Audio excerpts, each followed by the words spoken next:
Afternoon. Good afternoon sir.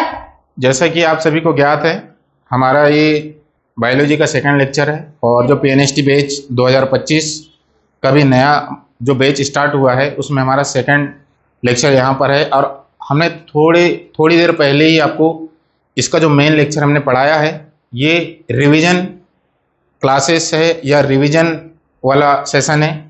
और हम लोग आज, जैसा कि आपको पता है, फ्लावर की स्टडी किया है, फ्लावर के बारे में या पुष्प के बारे में अध्ययन किया है। तो इसको हम बिल्कुल सुपर थोड़ा सा स्पीडली अपन रिवाइज करेंगे। तो क्या आप सभी लोग तैयार हैं? Yes sir. ठीक है। तो सबसे पहले बताया था मैंने, जो पुष्प होता है, पुष्प सभी आवृतबीजी पौधों में जनन का प्रमुख केंद्र होता है। क्लियर हुआ सभी को? Yes sir. जब भी क्वेश्चन आएगा कि आवृतबीजी पौधों में जनन का प्रमुख केंद्र कौन सा है, तो क्या? ठीक है। और आपको मालूम होना चाहिए इसका जो विकास होता है तने के शीर्ष भाग से होता है, क्या? ठीक है। उसके बाद मैंने बताया था पुष्प की संरचना, जैसा कि आपके सामने जो डायग्राम बना है, ठीक। तो ये तना है, क्या है? तना।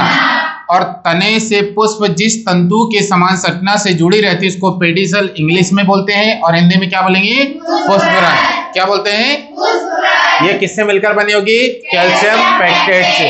किससे? Calcium pectate. यहाँ तक क्लियर हुआ सभी को? Yes sir. अब इसके बाद अपन बात करते हैं पुष्प का जो सबसे बाहरी भाग होता है उसको कैलिक्स बोलते हैं, क्या? Yes sir. सेपल बोलते हैं, क्या? Yes sir. या बाह्यदल बोल सकते हैं, क्या? Yes sir. ये हमेशा हरे रंग का होता है, क्या? Yes sir. और इसमें छोटी छोटी क्या होगी? कांटों के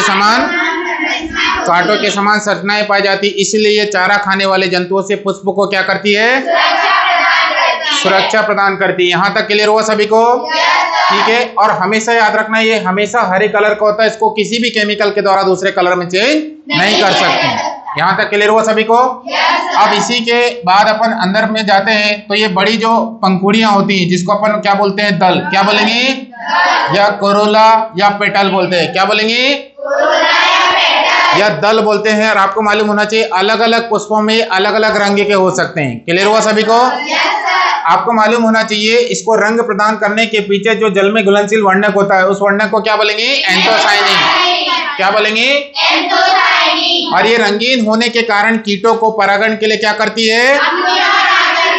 अपनी ओर आकर्षित करती है। क्या करती है? यहाँ तक समझ में आया? अब उसके बाद अपन आते हैं पुष्प का जो नर वाला भाग होता है, नर जनन भाग, इसको क्या बोलेंगे अपन? एंड्रोशियम। क्या बोलेंगे? या इसको पुमंग बोलते हैं, क्या? यहाँ तक क्लियर हुआ? ये कितने पार्ट में डिवाइड होगा? पक्का? तो पहले वाले भाग को क्या बोलेंगे? इसको इंग्लिश में क्या बोलते हैं? ठीक है। कितने पिंडों से मिलकर बनी होगी? कितने पिंडों से? और प्रत्येक पिंड में कितने कक्ष होते हैं? तो 2 पिंड में कितने कक्ष होंगे? जहां पर किसका निर्माण होगा? परागकणों का। किसका निर्माण होगा? ठीक है। इसके बाद अपन बात करते हैं संयोजी। किसकी बात करेंगे? संयोजी। तो पराग कोष को और तंतु को आपस में जोड़ने वाली संरचना को क्या बोलेंगे? संयोजी। क्या बोलते हैं? संयोजी। अब इसी के नीचे वाले भाग को क्या बोलेंगे अपन? फिलामेंट। ये तंतु के समान संरचना होती है, इसको क्या बोलेंगे अपन? फिलामेंट। क्या बोलेंगे? यहाँ तक क्लियर हुआ सभी को? अब इसके बाद अपन बात करते हैं पुष्प का मादा जनन भाग। कौन सा भाग? इसको गाइनोसियम या जायांग बोलते हैं, क्या? ये भी कितने पार्ट में डिवाइड होगा? कितने पार्ट में? तो पुष्प का जो सबसे ऊपर वाला, बोले तो जायांग का सबसे ऊपर वाला भाग, इसको क्या बोलेंगे? स्टिग्मा या वर्तिकाग्र बोल सकते हैं। यह चपटी प्लेट के समान संरचना होती है, क्या? पक्का? यहाँ पर परागण के समय आके कौन बैठते हैं? इसीलिए इसको कीटों का प्लेटफॉर्म कहा जाता है। क्या कहा जाता है?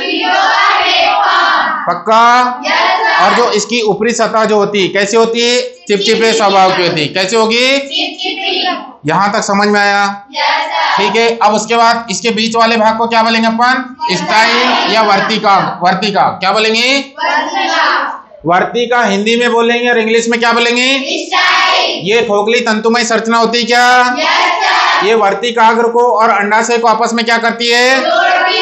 और ये परागण के समय आपको मालूम होना चाहिए पराग नलिका को क्या प्रदान करती है? रास्ता प्रदान करती है। क्या प्रदान करती है? यहाँ तक समझ में आया? अब इसके नीचे वाला भाग जो आधारी भाग होता है इसको क्या अंडाशय बोल सकते हैं, क्या?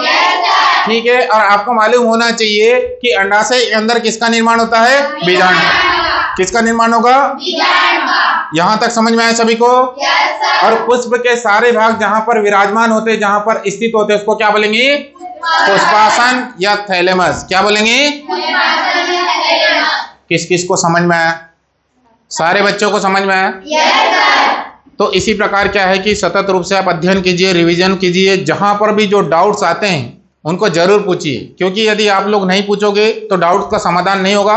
और कहीं ना कहीं जब डाउट्स हमारे जीवन में या कोई टॉपिक में रहते हैं तो कहीं ना कहीं अपने को ले डूबते हैं। तो जिस भी स्टूडेंट को किसी भी कोई भी सब्जेक्ट में डाउट हो तो उस विषय के जो शिक्षक है उनसे अपनी समस्या का समाधान करवाए। ओके, तो फिर कल के क्लास के लिए आपको बहुत बहुत शुभकामनाएं। Thank you.